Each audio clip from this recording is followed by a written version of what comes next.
Welcome to another great episode of Real Estate Straight No Chaser with Tara. Today we are talking about the most expensive thing you can be is ignorant and cheap.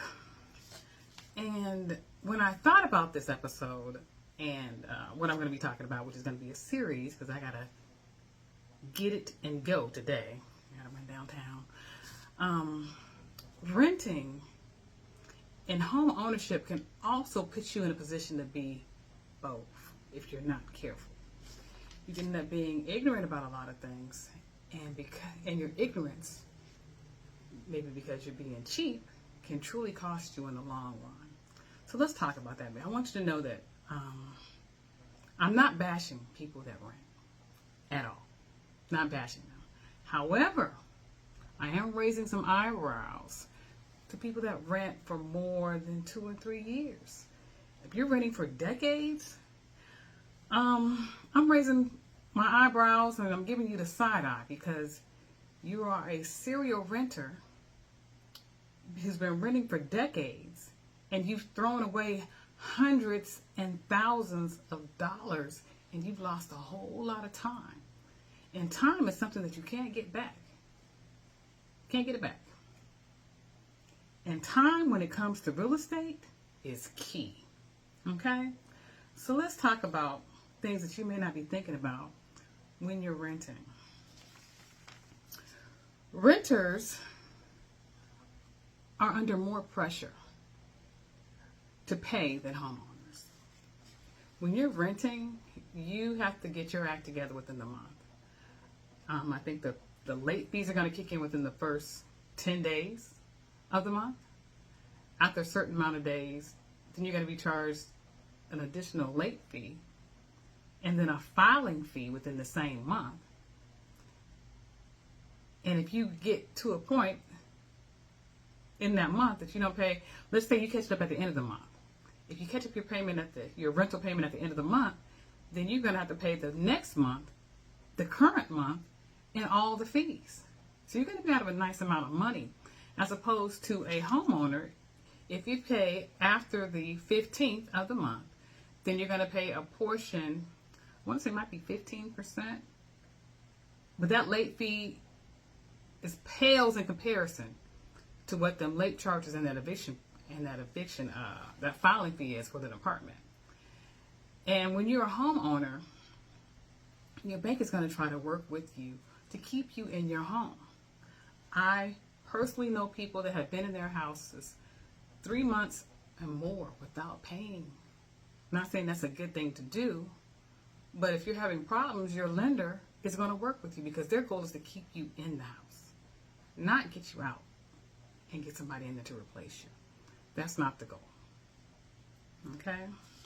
And don't mess around and go from an apartment to an extended stay. Extended stays, you got to pay by the week. And there's so much crime going on in those extended stays. It's a lot. That's a lot of pressure. And you have your whole family in a room. That's a lot. That's a lot. That's a lot. Another thing. Your annual rent.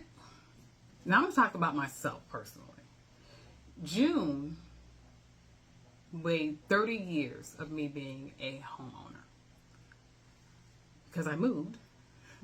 I'm not paid off. I haven't paid off my house yet, but I'm only a few years away from paying off the house I'm in right now. A few years away. And I mean less than 10. Probably about 7 more years this house should be paid for. If I just keep the route that I'm on. Okay. My repairs, my entire 30 years of owning home, have not accumulated to more than, I'm going to give it $8,000. $8,000 total for repairs to my homes during the time I've owned them. Your rent in 1 year is way more than I paid in 30 years as a homeowner. So people say, well, I don't want the expenses of being a homeowner. Okay.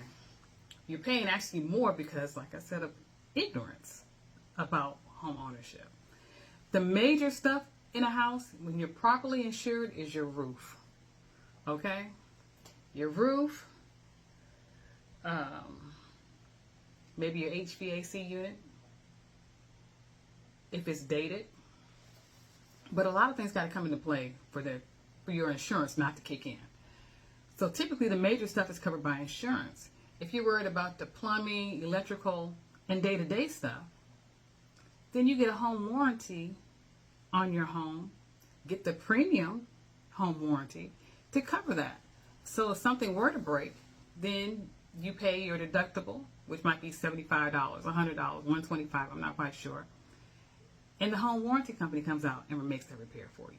So that's the way you offset the maintenance of home ownership. Okay? Renters, you may be able to call your landlord, but what are you truly paying? Okay? You're really paying more. Alrighty.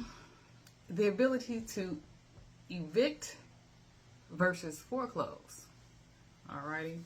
Like I said, we're going to touch on these things real quick. When it comes to evictions, an apartment can evict you within 30 days. Okay? With a home. Now you got to fall behind. Let's just say you're 3 months behind.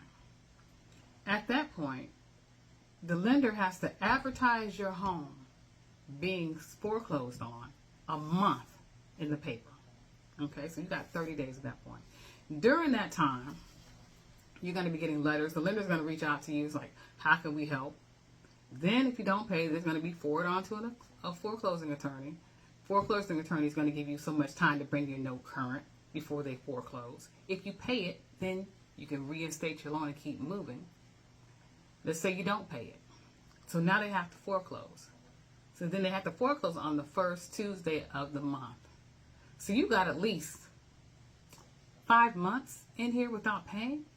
If you have to go through the complete foreclosure process, I have known people to not pay for a year. I mean, it's been incredible. But that's the difference between being a homeowner as opposed to being a renter. Now, these things are these are myths. We're going to talk about more myths when it comes to home ownership. And let's, get these myths out the way. Let's get this false information out the way, and let's get you into a home. So I'll continue this series on my next episode of Real Estate Straight No Chaser. Thanks for watching, and we're going to continue on.